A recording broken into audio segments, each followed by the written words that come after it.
al libro de los Hechos de los Apóstoles, o Hechos, simplemente. Y vamos a ver el capítulo 4, vamos a adentrarnos hoy en el capítulo 4 de este libro.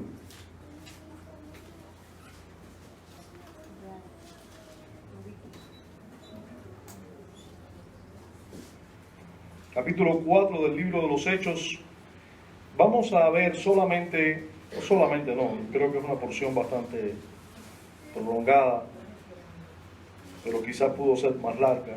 Vamos a ver hasta el verso 14. Hechos capítulo 4, versículos desde el 1 hasta el verso 14.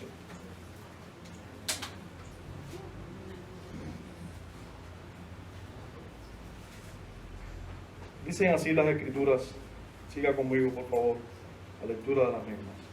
Hablando ellos al pueblo, vinieron sobre ellos los sacerdotes con el jefe de la guardia del templo y los saduceos, resentidos de que enseñasen al pueblo y anunciasen en Jesús la resurrección de los muertos, y les echaron mano y los pusieron en la cárcel hasta el día siguiente, porque era ya tarde. Pero muchos de los que habían oído la palabra creyeron, y el número de los varones era como 5,000.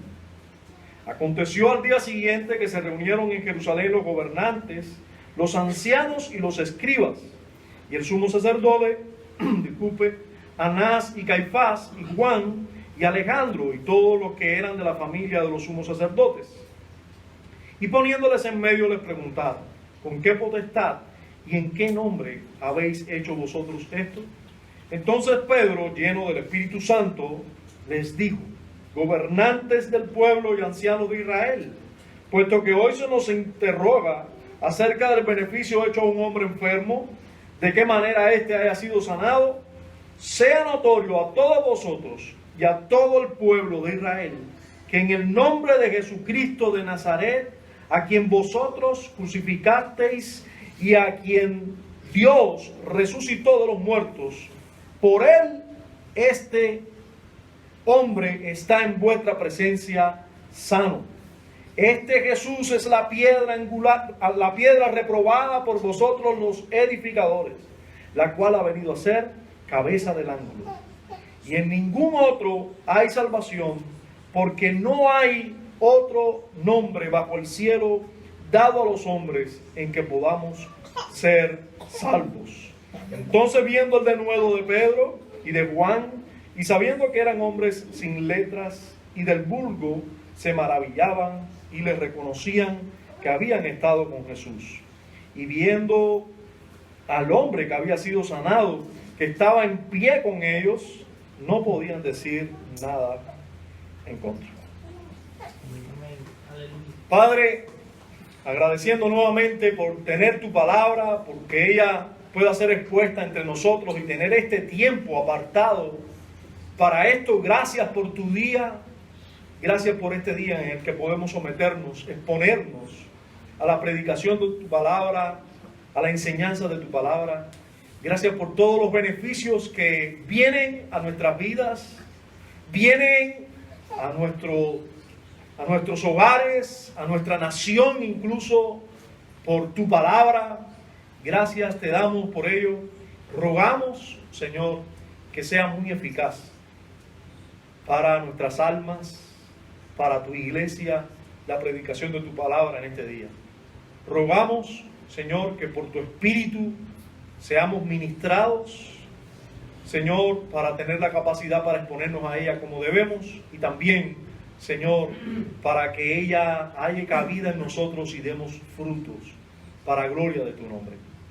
Es de parte de Cristo, es en su nombre que te lo pedimos y damos gracias. Amén. La verdad no es popular en las plazas. Dice un proverbio de las Escrituras, no un proverbio popular o extrabíblico, que la verdad haya tropiezo en las plazas. Y lo que nos está diciendo ese proverbio es que la verdad no es popular. La verdad no haya cabida en todos los lugares, no es amada como debiera. ser amada. Y hermanos, la predicación del Evangelio, las verdades que la Escritura contiene, son verdades que deberían ser amadas, deberían ser creídas porque son la verdad. Y sin embargo, hay muchos que se oponen a ella. Nosotros estamos delante de el comienzo de la oposición a las verdades del Evangelio en la historia.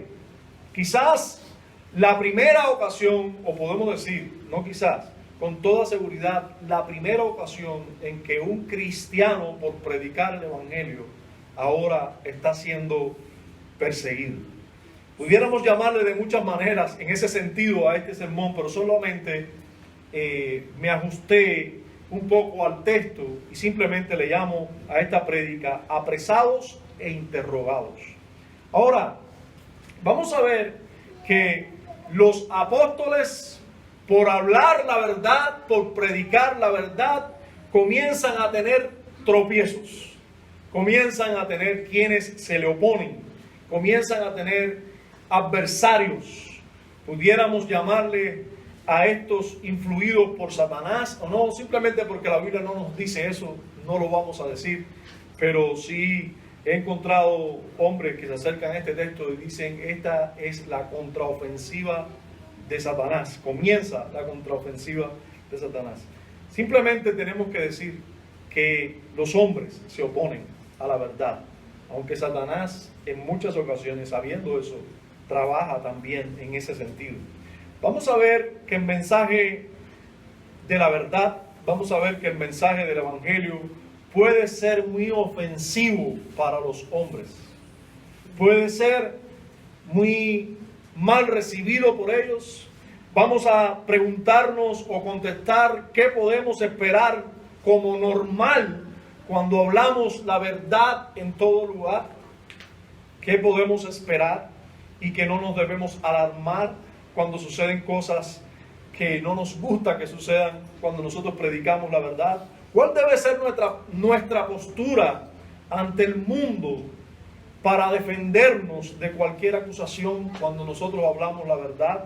Vamos a ver la postura de los apóstoles y nosotros aprender. Y vamos a ver también si vale o no la pena la lucha por la verdad o predicar la verdad que las Escrituras enseñan en todo lugar, si vale o no la pena hacerlo. Bien, hermanos, vamos a seguir un algoritmo para desarrollar esto, pero vamos a ver primero los motivos del arresto o interrogatorio, o el arresto e interrogatorio de los apóstoles. Recuerden que le titulamos a nuestra prédica el arresto e interrogatorio, o arrestados e interrogados. Vamos a ver el motivo primero, porque Lucas nos habla del motivo por el cual los apóstoles fueron arrestados y luego interrogados. Tenemos que en el verso 1 ya se nos dice el versículo 1, hablando ellos al pueblo, vinieron sobre ellos los sacerdotes con el jefe de la guardia del templo y los saduceos, resentidos de que enseñasen al pueblo y anunciasen en Jesucristo la resurrección de entre los muertos, y les echaron mano y los pusieron en la cárcel. Entonces, fíjense, el motivo por ser apresados los apóstoles simplemente fue por hablar o enseñar al pueblo. Hablando ellos al pueblo. Primer motivo que nosotros vemos aquí es porque le estaban hablando o enseñando al pueblo. Ahora, ¿de qué le hablaban? Es lo importante aquí, en este caso. Ellos estaban hablando, pero no estaban hablando cualquier cosa. A lo mejor si estuvieran hablando mentiras, pues todos le aplaudían y no había ningún problema con los saduceos. Pero, ¿qué contenido había en lo que ellos estaban enseñando? Solamente haciendo algún recuento de lo que vimos que Pedro predicó delante de aquella multitud que se agolpó por el milagro que había sucedido con aquel hombre tullido de nacimiento. Nosotros vimos el domingo pasado que Pedro tocó varios temas. Un tema central que era, recuerden, Cristo y toda su obra, pero tema secundario. Yo simplemente recordando, vimos algunas cosas que Pedro enseñó. Pedro enseñó que no pusieran su mirada en ellos, sino en Dios. Pedro enseñó que Jesucristo es el Hijo de Dios, el Dios de Abraham, de Isaac y de Jacob. Pedro enseñó que Jesucristo es el santo, que Jesucristo es el justo, es el autor de la vida. Pedro enseñó que en el nombre de Jesucristo, este tullido de nacimiento ha sido completamente sanado. Pedro también estaba enseñando que Jesús de Nazaret es el Cristo o el Mesías anunciado por los profetas que hablaron de parte de Dios. También Pedro enseñó que Él, o sea Cristo, se levantó de entre los muertos por obra del Padre. También enseñó que Cristo está en los cielos hasta el tiempo de la restauración de todas las cosas. Enseñó que Él es el profeta que Dios levantó y hoy debemos oírle por boca, en este caso de sus enviados, en este caso de los apóstoles, pero después de todos los que predican la misma doctrina, la misma enseñanza de los apóstoles, hasta que Él venga. Tenemos que estar escuchando a ese profeta que habla por medio de su palabra, en este caso primero por medio de los apóstoles y luego por todos los que se ajustan a hablar lo que la Escritura enseña. Ya, también se enseñó que el que no oiga a ese profeta será desarraigado de su pueblo. Y por último podemos recordar que se enseñó, que Pedro estaba enseñando que Cristo ha sido enviado a Israel para que estos se conviertan y que así Dios está bendiciendo a Israel. Estas son algunas de las verdades que Pedro estaba enseñando. Y cuando estaba enseñando esas verdades, dice el versículo 1, hablando ellos al pueblo. O sea, aún estaba hablando estas verdades al pueblo cuando vinieron sobre ellos los sumos sacerdotes y le tomaron preso, ¿verdad? Entonces, fíjense qué era lo que estaban enseñando, que les causó que lo tomaran preso. Pero vamos a ver, nosotros pudiéramos preguntarnos, ¿dónde está la maldad en la enseñanza que estaban teniendo aquí los apóstoles? ¿Qué es lo malo que estaban enseñando? ¿Dónde está la maldad de lo enseñado? ¿Dónde está el motivo de este arresto e interrogatorio? ¿Cuál es el motivo? Bien, hermano, nosotros tenemos que sacar por conclusión que si no había allí ningún motivo de maldad, no había ningún problema. Nosotros sabemos que el predicar la verdad puede traer las mismas consecuencias, aun cuando no haya motivo para que esto ocurra. Jesús, recuerden que nos prometió que nos iba a ocurrir esto y que debíamos considerarnos bienaventurados cuando eso nos ocurriera.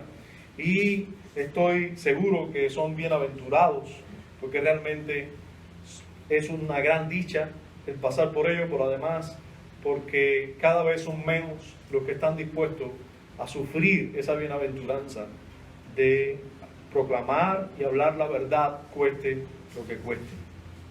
Ahora, no solo por hablar, los apóstoles fueron apresados e interrogados.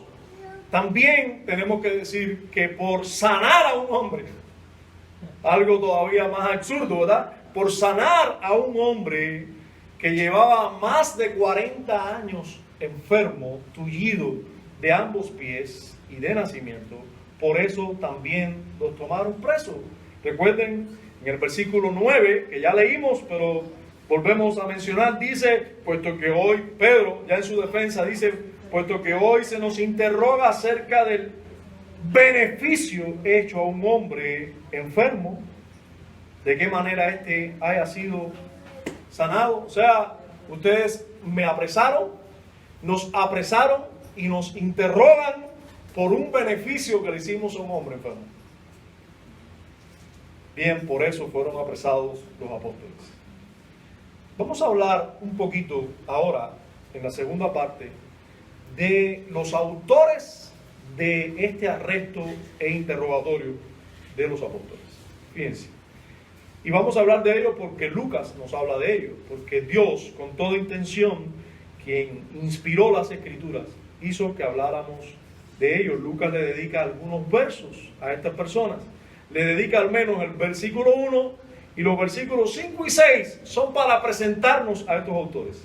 Así que vamos a ver quiénes son. En el verso 1 se nos dice que vinieron sobre ellos los sacerdotes con el jefe de la guardia del templo y los saduceos. ¿Ya? Ahora, si vamos al verso 5 y 6, se nos dice alguien más. Nos dice, en el día y aconteció al día siguiente que se reunieron en Jerusalén los gobernantes, los ancianos y los escribas. Y ahora sigue la lista. Y el sumo sacerdote Anás y Caifás y Juan y Alejandro y todos los que eran de la familia de los sumos sacerdotes. Aquí se nos presenta quiénes son.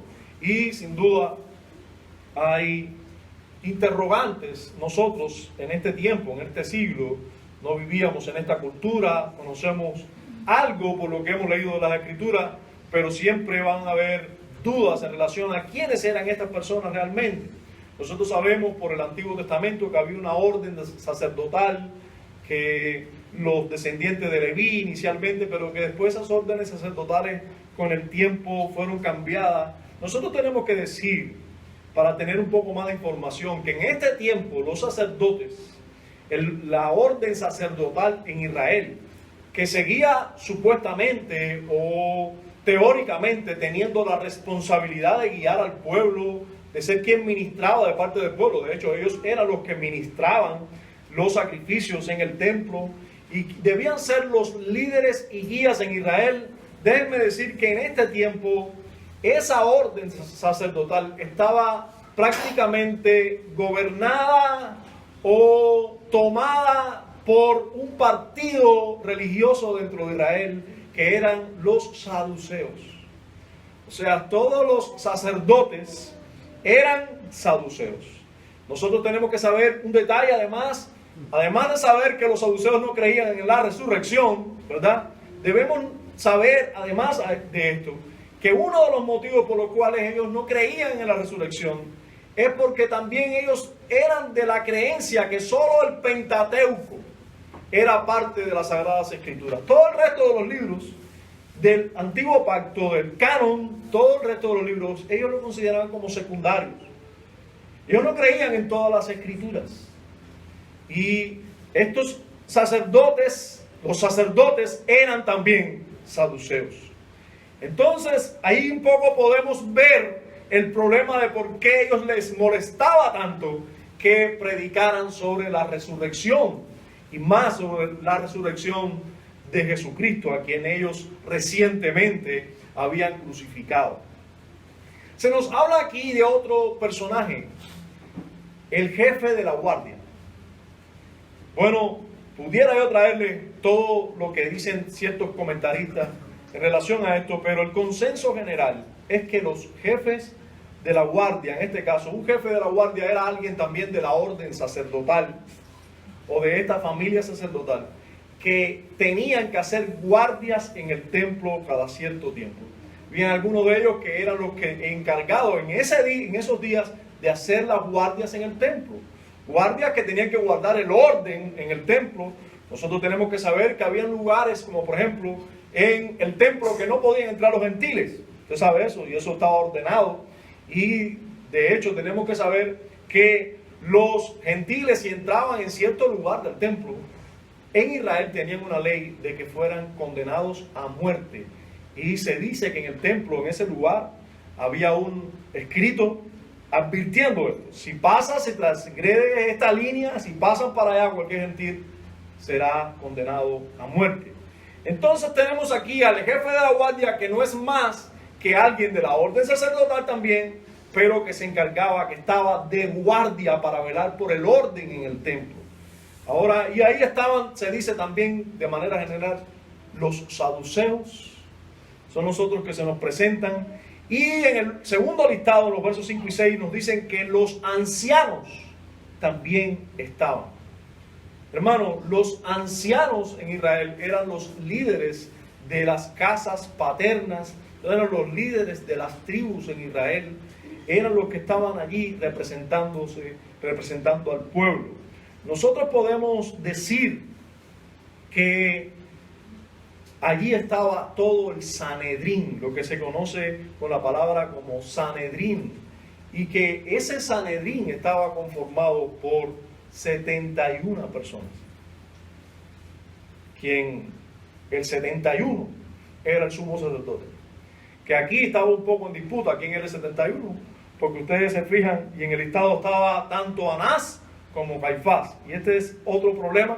Anás había sido sumo sacerdote antes, pero fue destituido del sacerdocio por los romanos, pero él entregó el sacerdocio, pero no lo entregó, se lo entregó a su nuero, es así como se dice, yerno, su yerno.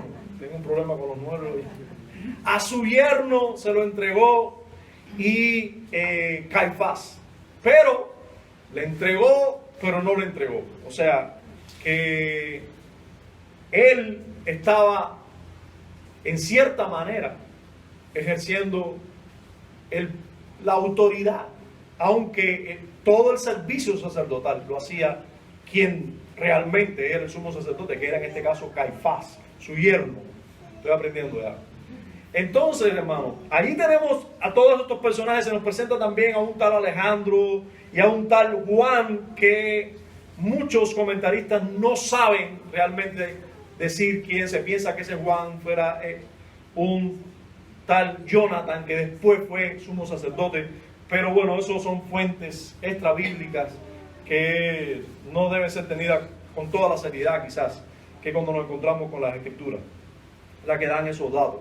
Ahora, notemos, además, una vez haber visto brevemente, porque les aseguro que si se ponen a leer en comentarios van a tener mucho más información, brevemente, información sobre los autores de este arresto y de este interrogatorio a los apóstoles.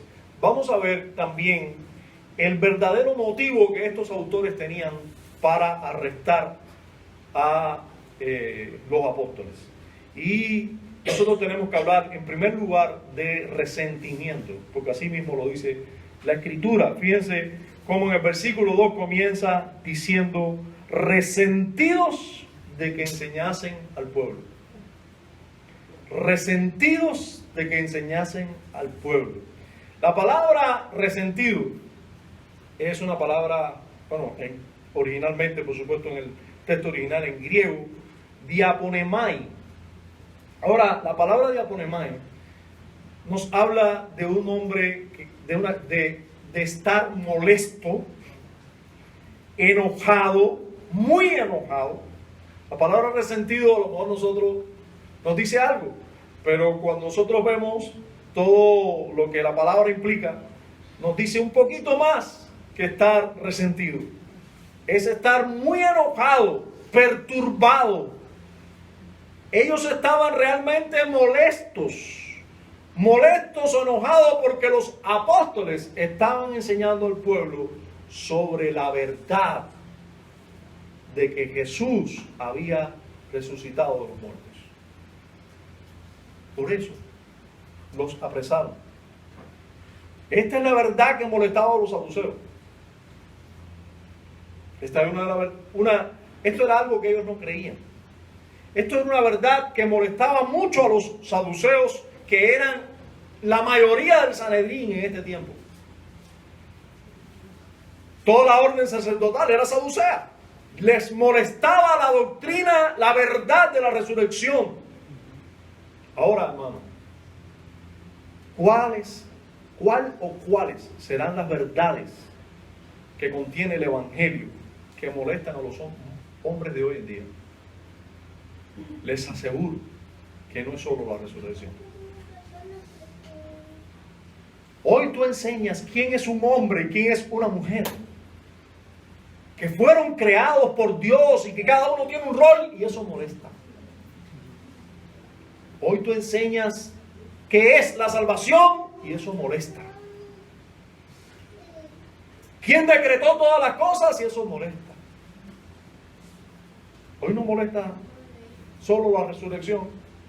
Quizás sea de lo que menos moleste hoy. Nosotros estamos viendo un caso aquí específico en que una doctrina, una verdad en específico molestaba. Pero les aseguro que hoy hay muchas verdades que el Evangelio contiene que molestan, y molestan mucho, porque van en contra totalmente, diametralmente, a lo que el mundo enseña, a lo que hoy se practica, se cree, y es más, y le voy a decir más, se gritan los cuatro vientos. Qué dicha tenemos delante de nuestros ojos ver que quienes estaban hablando en voz alta al pueblo eran los que estaban hablando la verdad. Pero hoy encontramos que los que gritan en voz alta al pueblo son los que dicen mentiras. Oh, quiera Dios que sean levantados más de los que hablan la verdad. Amén. Y también el pueblo se torne alrededor de aquellos que hablan la verdad. Aunque estos sean perseguidos, apresados e interrogados.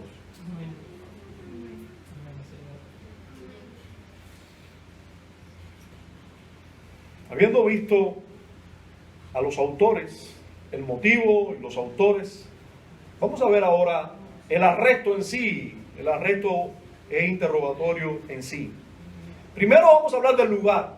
Hermano, dicen nuestro autor humano que eso fue en Jerusalén y que fue en el templo de Jerusalén, en el lugar centro y cuna de la religión monoteísta en el mundo, centro y cuna de las sagradas escrituras, donde las escrituras nos había hablado ya de que Dios era el que había hecho al hombre a su imagen,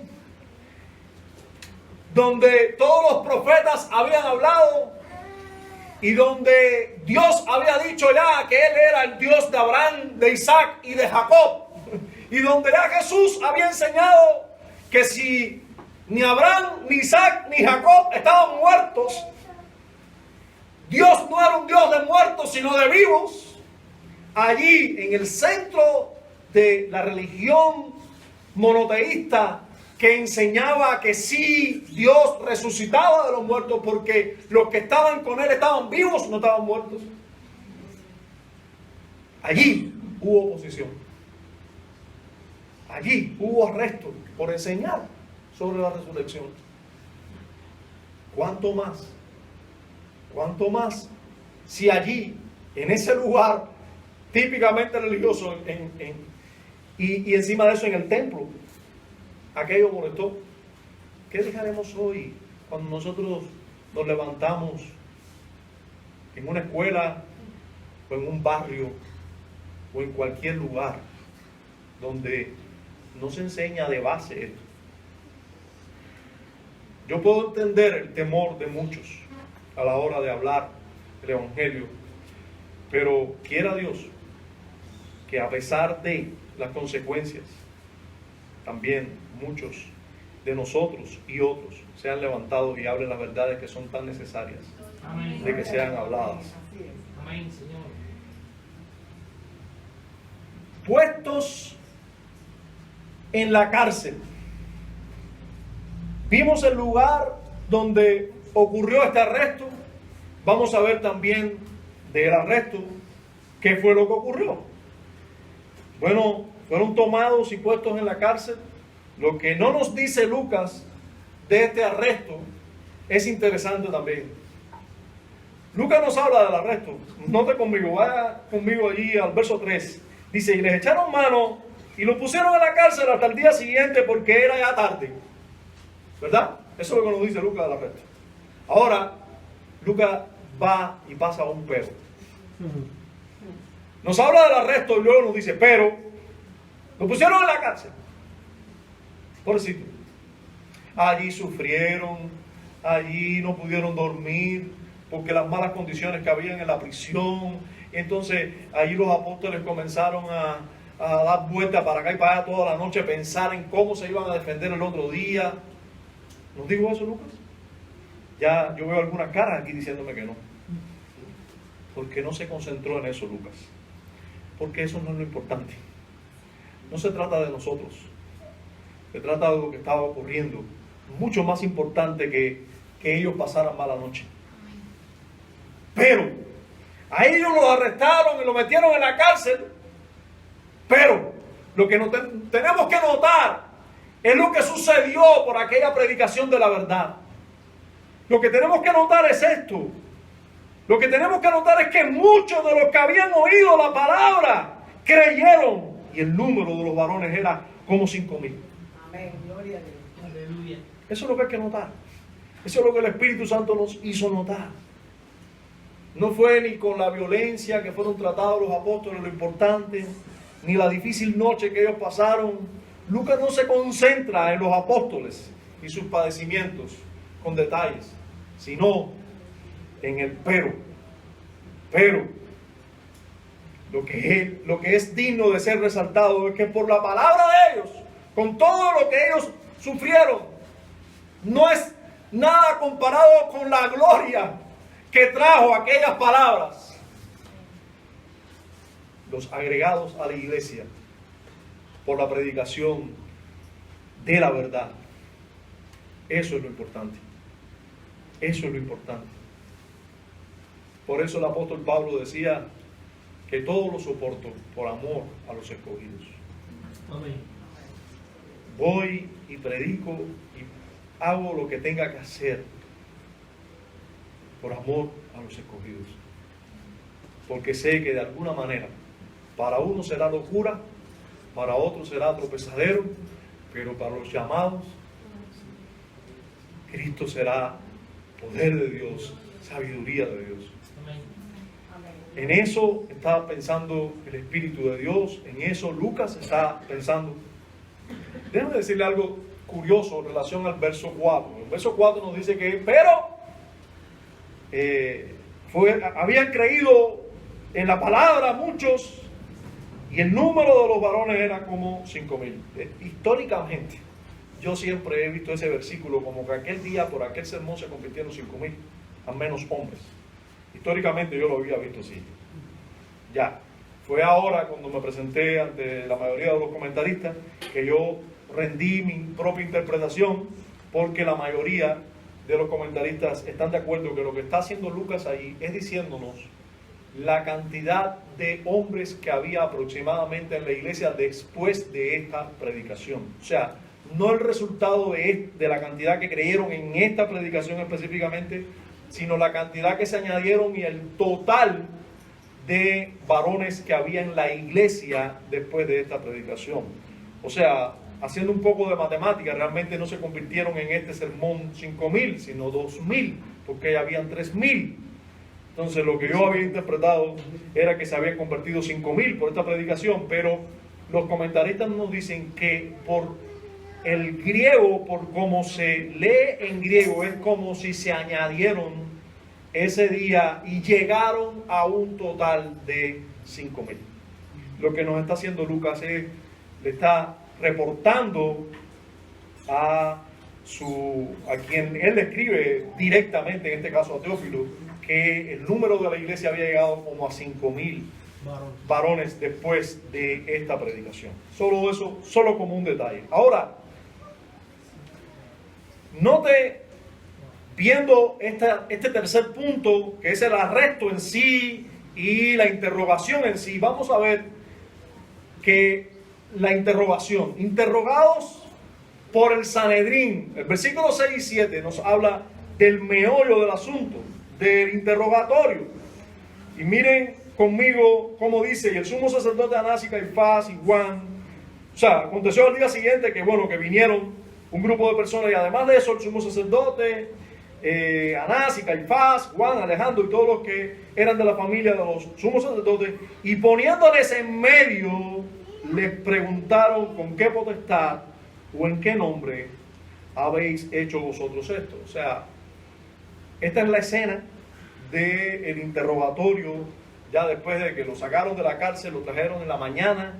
Había una ley que solamente podía hacer en la mañana este tipo de juicios por el Sanedrín, Habíamos hablado ya que el Sanedrín tenía 71 personas conformaban el Sanedrín. Imagínense a Pedro y Juan.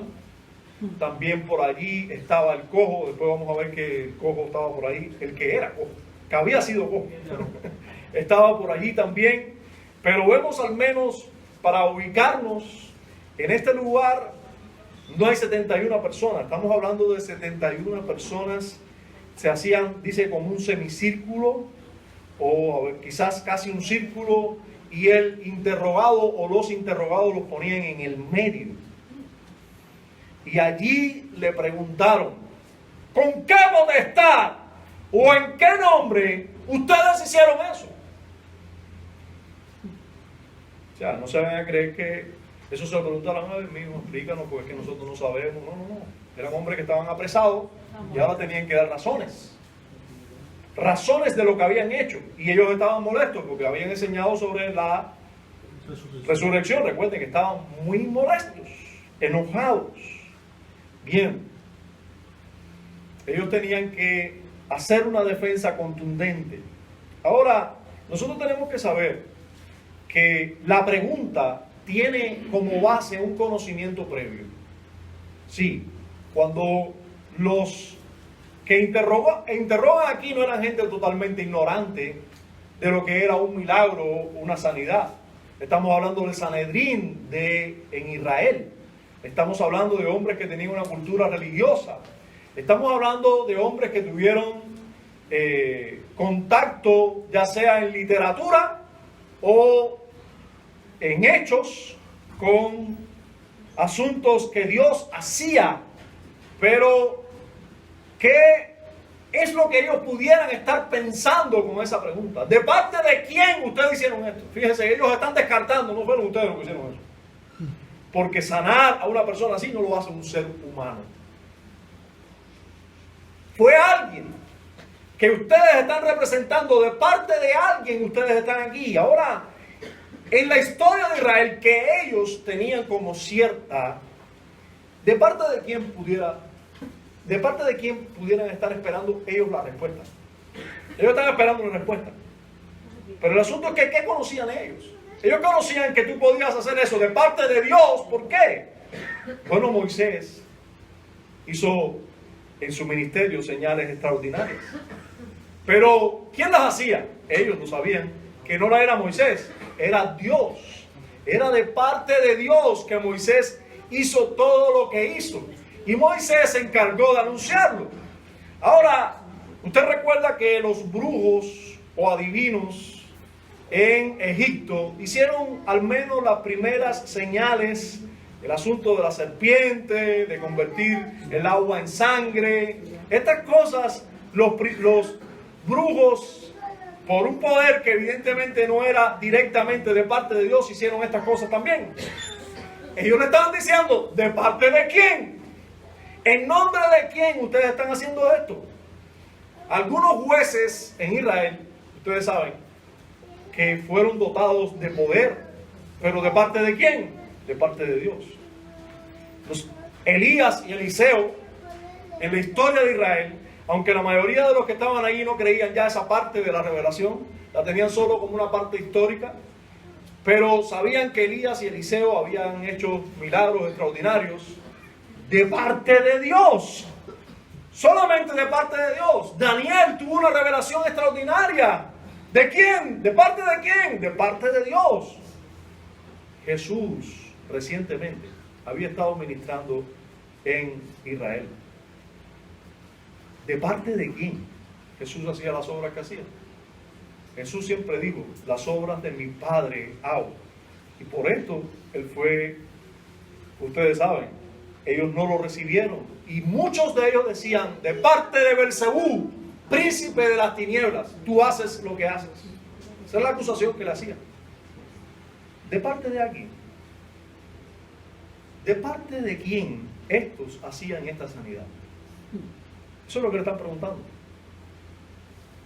Eso es lo que hay detrás de esta pregunta.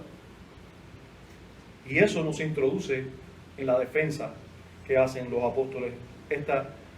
Pasamos a otro punto de nuestra prédica, que es la defensa de los apóstoles. Nosotros tenemos que notar, esa defensa comienza en el verso 8 y termina en el versículo 12. Pero primero vamos a ver la condición en la que estaban. ¿En qué condición estaban los apóstoles? Lucas nos dice la condición en la que estaban. Versículo 8 dice, entonces Pedro, lleno del Espíritu Santo, les dijo, hermano, Pedro, los apóstoles se levantan en su defensa, pero estaban llenos del Espíritu Santo. Notemos no solamente la afirmación de Lucas, aquí, o sea, concreta, de que estaban llenos del Espíritu Santo, sino los frutos. Miren cómo el apóstol Pedro se levanta. Dice Pedro, lleno del Espíritu Santo, les dijo, gobernantes del pueblo y ancianos de Israel, puesto que hoy se nos interroga acerca de un bien hecho a un hombre, miren ustedes lo sobrio, lo dueño de sí mismo y de la situación. Fíjense, ¿ustedes ven un Pedro temeroso aquí? No, nosotros podemos ver con claridad a un Pedro dueño absoluto de la situación, diciéndole, ustedes gobernantes del pueblo, ancianos, puesto que ustedes nos están interrogando hoy porque le hicimos bien a este hombre. O sea, no tenemos ningún motivo para tener temor. Estamos totalmente conscientes de por qué estamos aquí. No hemos hecho nada malo. Simplemente hemos hecho una obra buena. O sea, vean a Pedro totalmente dueño de la situación, sobrio, calmado y encima de eso, con todo el poder que el Espíritu da para hablar su verdad con denuedo, dice, sea notorio, sea conocido, sea bien conocido en todo Israel, ustedes y todo el pueblo, que en el nombre de Jesucristo de Nazaret, a quien ustedes crucificaron y quien Dios levantó de los muertos, en su nombre, este hombre está completamente sano aquí delante de ustedes.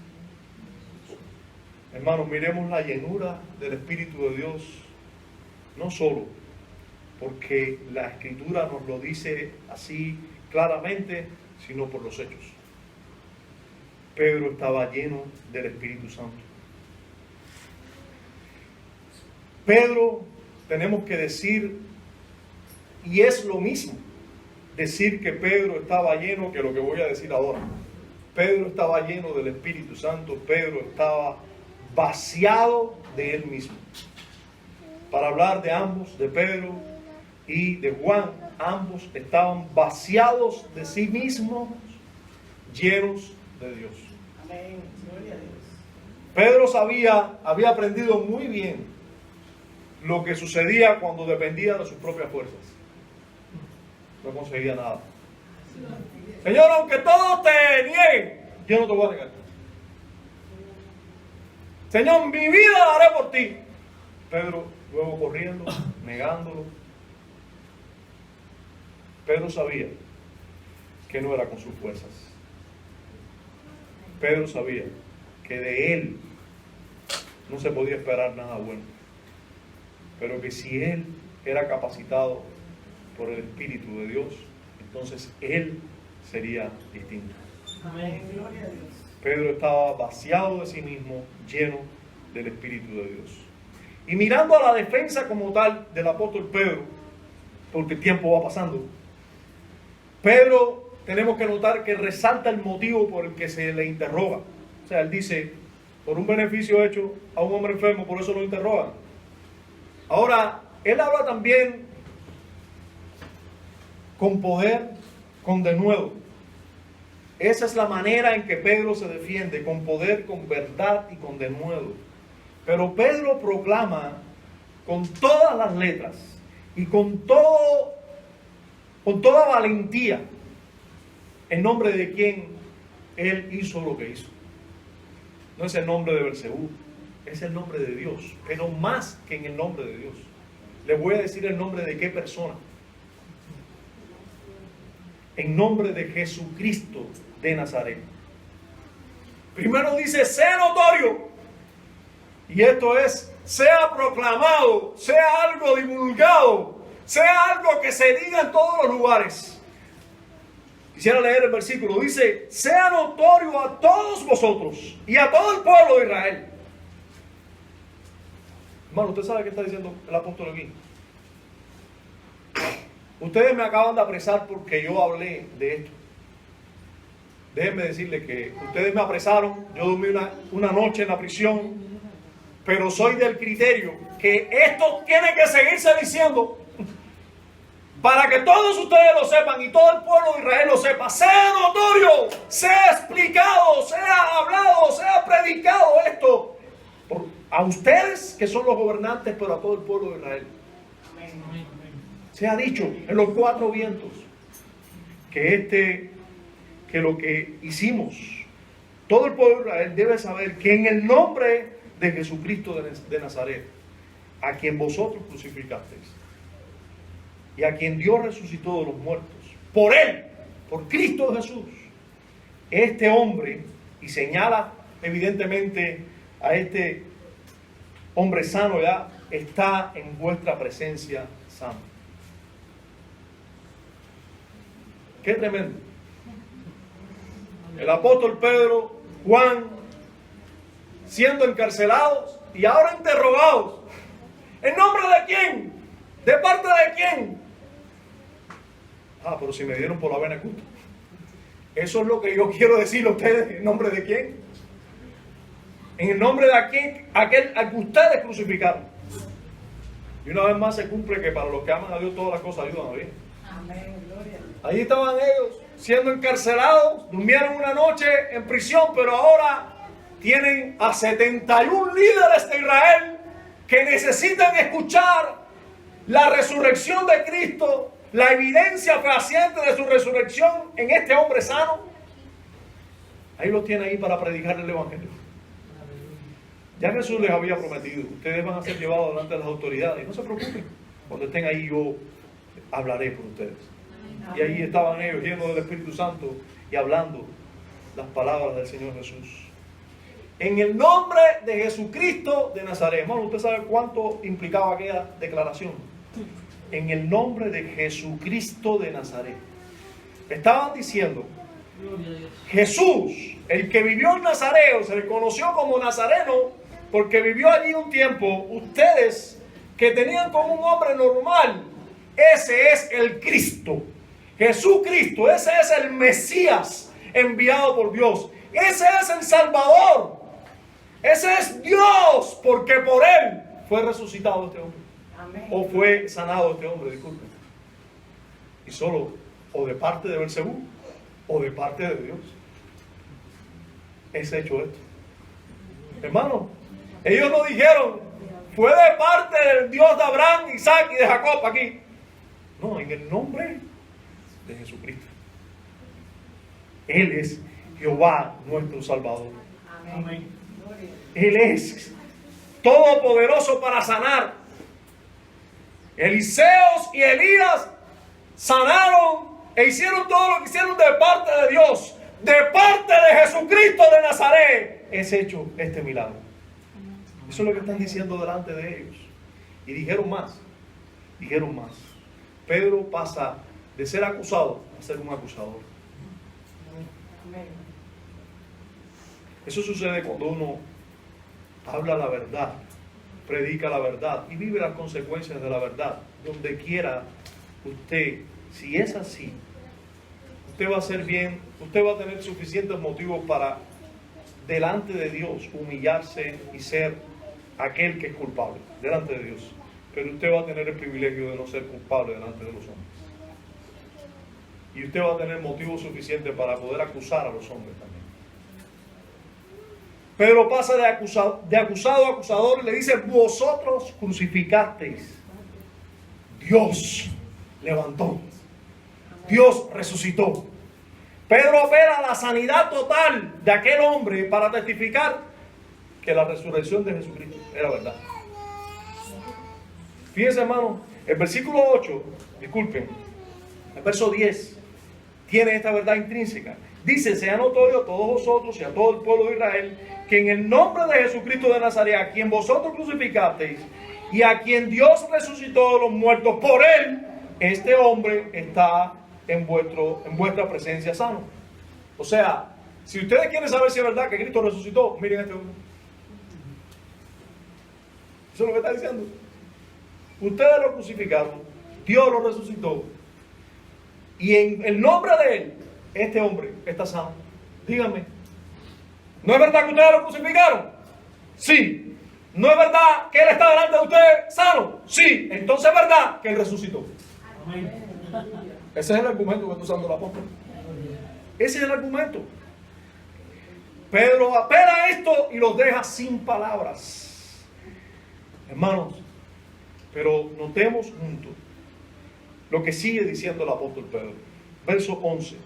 Este Jesús es la piedra reprobada por vosotros los edificadores, la cual ha venido a ser cabeza del ángulo.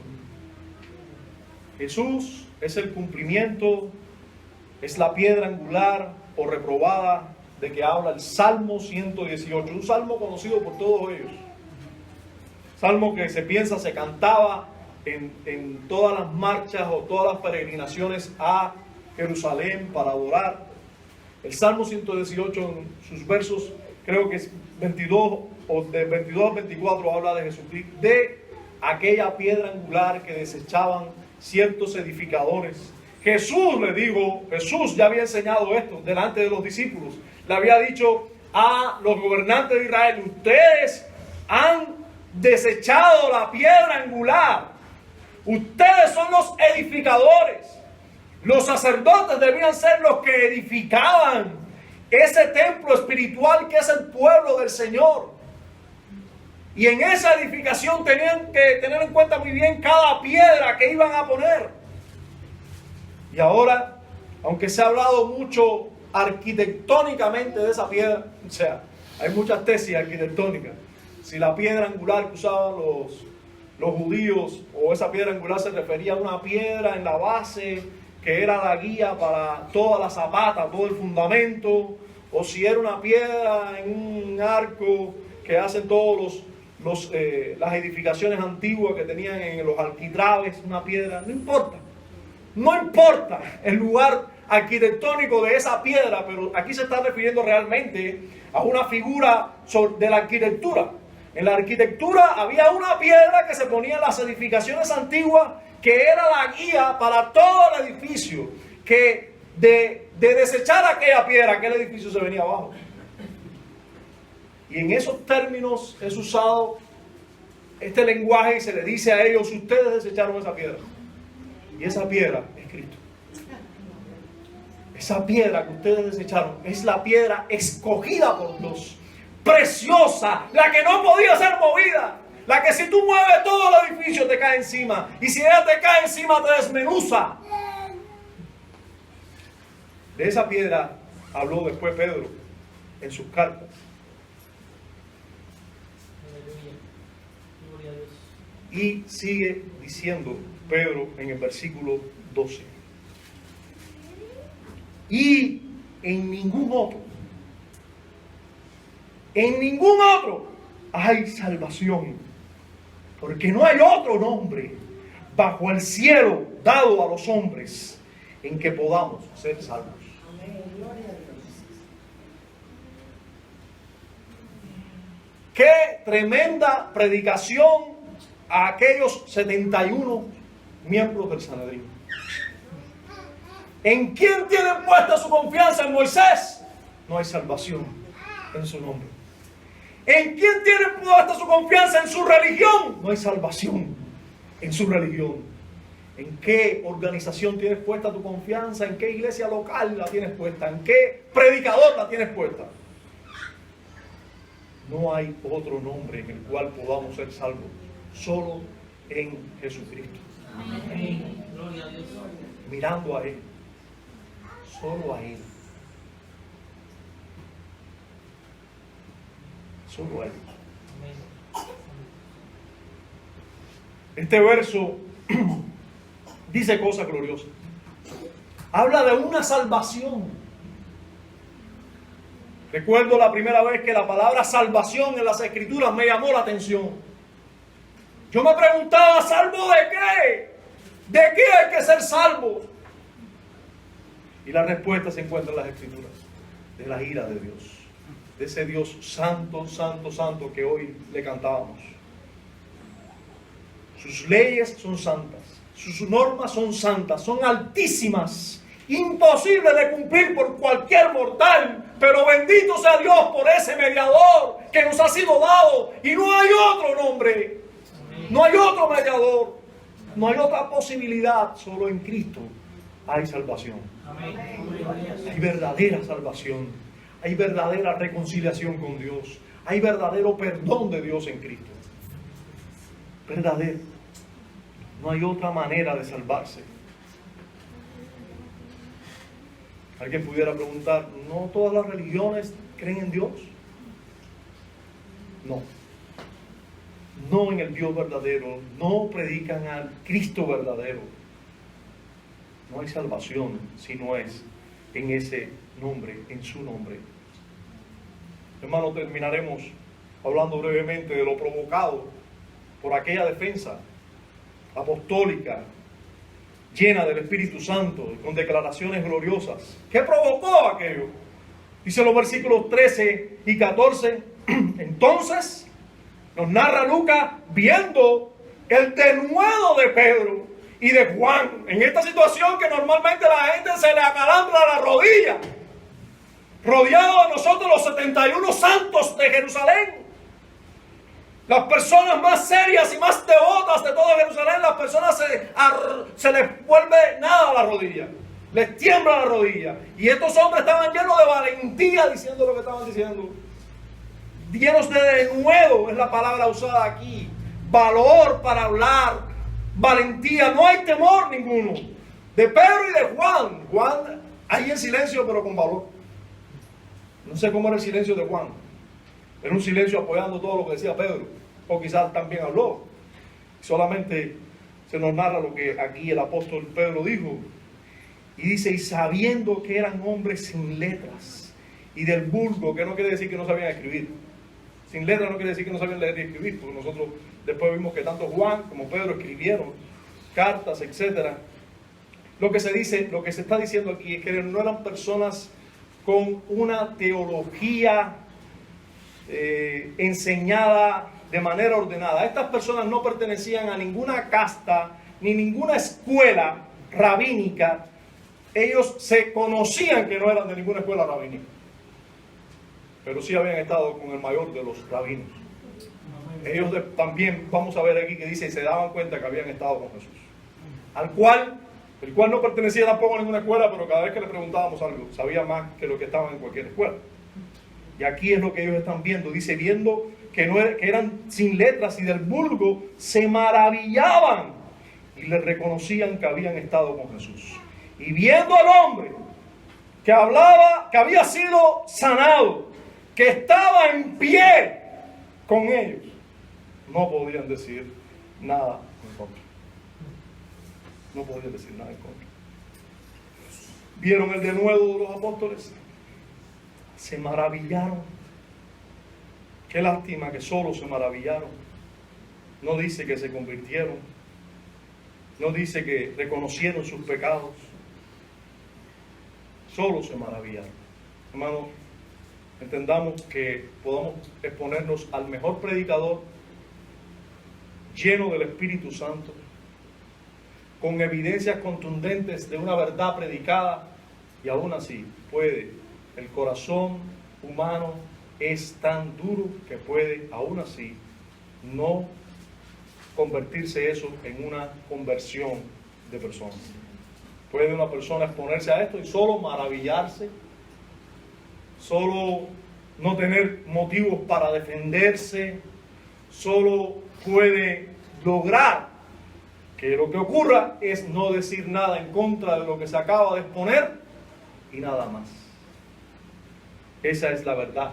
Estos se maravillaron, estos se asombraron por el denuedo de los apóstoles, reconocieron que estaban con Jesús, pero no se convirtieron. Hermanos, debo concluir haciendo al menos alguna aplicación. Los verdaderos cristianos, cuando viven y hablan las verdades del Evangelio, cuando viven y hablan las verdades del Evangelio, sufrirán distintos tipos de persecución. Distintos tipos de persecución. No necesariamente tiene que ser en una prisión, dormir una noche ahí y luego ser interrogado por un Sanedrín. No necesariamente tiene que ser algo así. De hecho, lo más seguro es que no ocurra así porque ya no hay Sanedrín. Pero distintos tipos de persecución sufrirán. ¿Estás tú dispuesto a tenerlo? No hay mayor dicha para un ser humano que presentar dignamente o representar dignamente a su Creador, a su Señor, a su Salvador. Amén. Gloria a Y Dios. predicando la verdad, viviéndola, es la mejor manera de representar a nuestro Señor. Estoy seguro que Pedro, si tuvo la oportunidad de escribir las crónicas de su vida, este momento de seguro la recordó con mucho gozo. Sabemos que solo Juan vivió hasta la vejez. Pero si ellos en algún momento se encontraron, si aún en vida de Pedro, y pudieron recordar cosas atrás, muy probablemente estaban excluidos en cosas aún. Todo el tiempo de su peregrinación estuvieron predicando el Evangelio.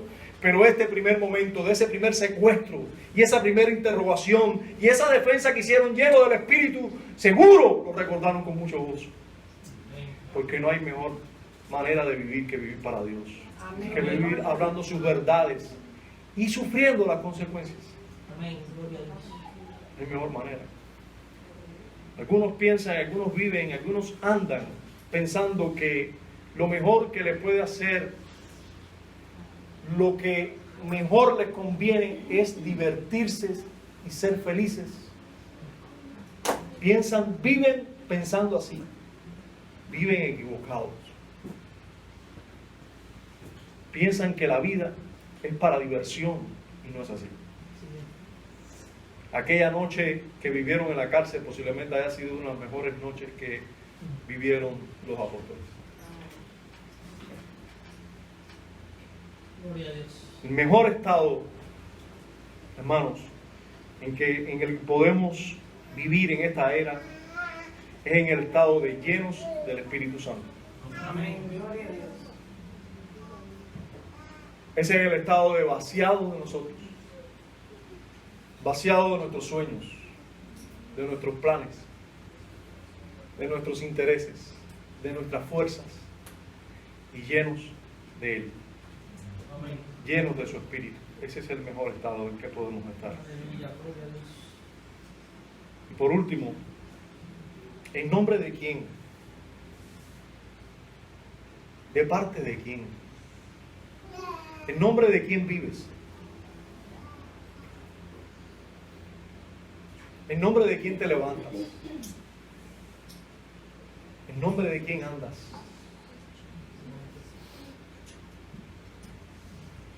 ¿En nombre de quién vives como mujer, como joven, como anciano, como padre, como madre, como trabajador? ¿En nombre de quién vives? ¿En nombre de quién obras? Cuando haces algo, ¿en nombre de quién obras? ¿De parte de quién haces todo lo que haces? ¿En nombre de quién descansas para tu vida delante de Dios? ¿En nombre de quién descansas para presentarte ante el juicio? ¿En nombre de quién descansas? ¿De quién vives agradecido todo el tiempo? Bendito Dios, concédenos, para gloria de tu nombre, para bien de tu reino, concédenos vivir en nombre de nuestro Señor Jesucristo. Concédenos andar en su nombre.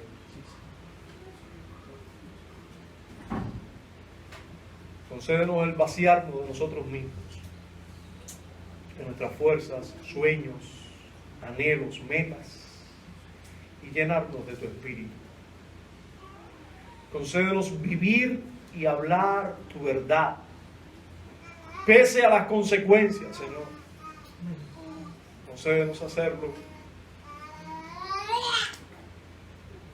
Oh, tu nombre sea exaltado en estos tiempos, Señor. De esta manera, levanta a tus hijos, llénalos de tu Espíritu y hablemos tu verdad con denuedo y vengan las consecuencias. Amén. Porque para los que te aman a ti, todas las cosas ayudan a bien. Amén. Amén. En nuestro Señor Jesucristo te lo pedimos. Amén. Amén.